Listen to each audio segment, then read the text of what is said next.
I first got my griddle, I wish someone would have told me to get an infrared thermometer, like this one, because you really need to know the temperature of your griddle. Also, if you just got a griddle, congratulations.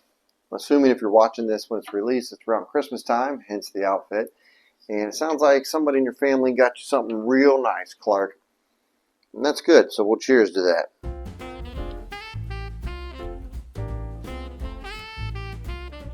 But back to the thermometer. That's the first of the three things. Because there's so many different variables when you're griddling outside, that where you're griddling at, what time of year it is, and to figure out how high your griddle gets, a 2-burner versus a 4-burner. I was thinking in my head, it's like putting it on your stove. Like, medium on your stove is probably pretty close to medium on my stove top. But that's not true with griddles. There's different manufacturers. They get the different heats. Some have 4 burners. So if you have all 4 burners on low, and I have a 2-burner griddle, and I have 2 burners on low, yours is going to get hotter even though we're on low. So that's why I wish someone would have told me to get an infrared thermometer gun like this when I first got it. It's helped out immensely. It's not something you have to use all the time. Eventually you get used to your griddle and your temperatures, but starting off, it's like necessary, to be honest with you. And it really helps you keep from burning food and kind of figuring the whole thing out. So I would highly recommend getting one if you just got a griddle. It's really going to help you out. They're not that expensive. I'll put a link in the description. They're like $30, or you can just go to a hardware store, and just get one. They're not super expensive, but they're worth every penny. Trust me, they're worth every penny. That's why in my videos a lot, which are all about griddling, you'll see me reference temperatures, because I try to cook by temperatures rather than low, medium, and high, because that could mean different things for different people. Low in Ohio is different than low in California, and medium on a 2-burner Blackstone is different than medium on a, 4-burner Traeger, the new Traeger griddle or whatever. So that's why you need an infrared thermometer, really. That's the first one. Next, if you got your thermometer, then the next obvious question that you're going to ask is, well, what temperature should I cook the foods at? And I wish I knew that too. I knew a little bit about that from my previous experience working in restaurants, and working at diners. The more I cooked on it, the more I figured out what temperatures I like to cook foods at, and I made a little chart that you can see here. Sorry, I had to take a break for some nog here.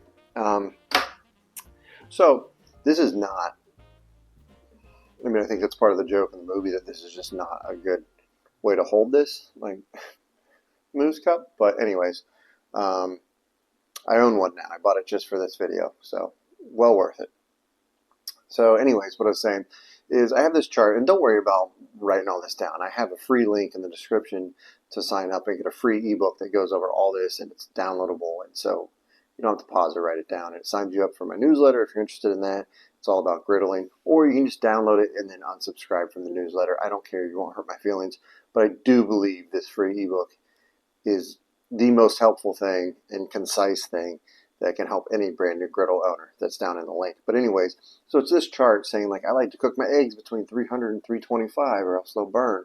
I do most of my general cooking around 375, whether that's like sausage, pancakes, bacon. I'm just talking about breakfast now. I've got my mind on breakfast.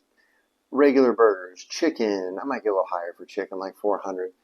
Potatoes, 375 to 400. That's my general cooking. Up to 450 is where I like to sear a steak or do smash burgers. If you bought a griddle, you're going to want to make smash burgers. That's one of the Mount Rushmore of griddle cooking is. Smash burgers, fried rice, breakfast. Man, probably cheesesteaks if I had to pick. Yeah. I don't know. Let me know what you want to make while you bought a griddle in the description. One of those 4, probably some of the towards the top. But yeah, so you want to get a thermometer. That's 1. 2, you want to know what temperatures to cook different foods at. That's the next one. And 3, that's a 3, I guess, is your cooking order. Hold on, let me stay hydrated while I finish this up. It's not bad for eggnog mixed with whiskey. Next time I would probably just do the eggnog and put my own in there, though. Just throwing it out there if you're a whiskey person. Or rum. Rum's good too.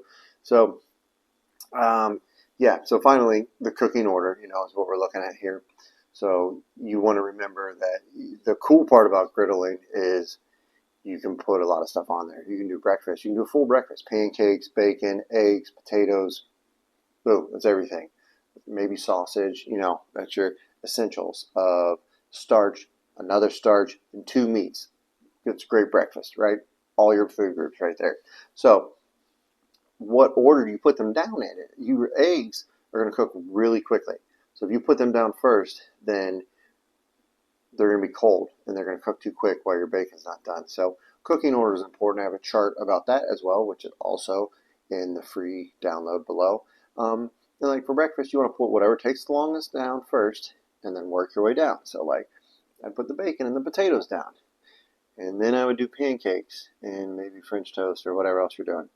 And then last you would do eggs, and as stuff gets done, you put it in a corner to stay warm, maybe cut an outside burner off, stuff like that. I have all the other videos about stuff like that, but how you keep food warm while it's on the griddle. But the cooking order is important, and you just want to get that down so that everything kind of finishes on the same time or close to the same time. It's never going to be perfect.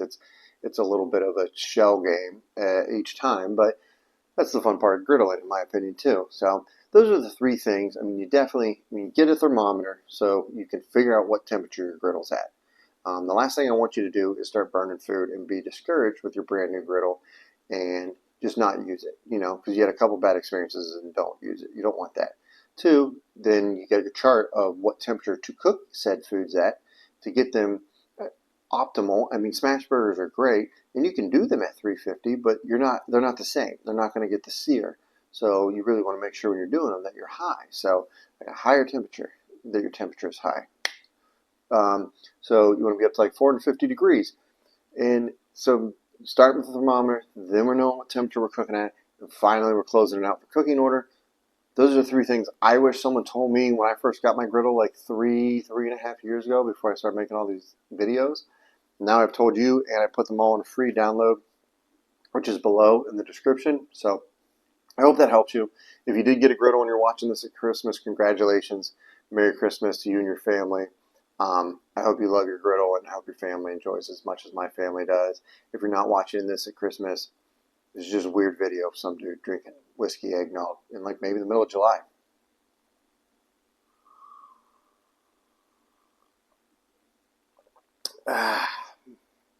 Shitter's full.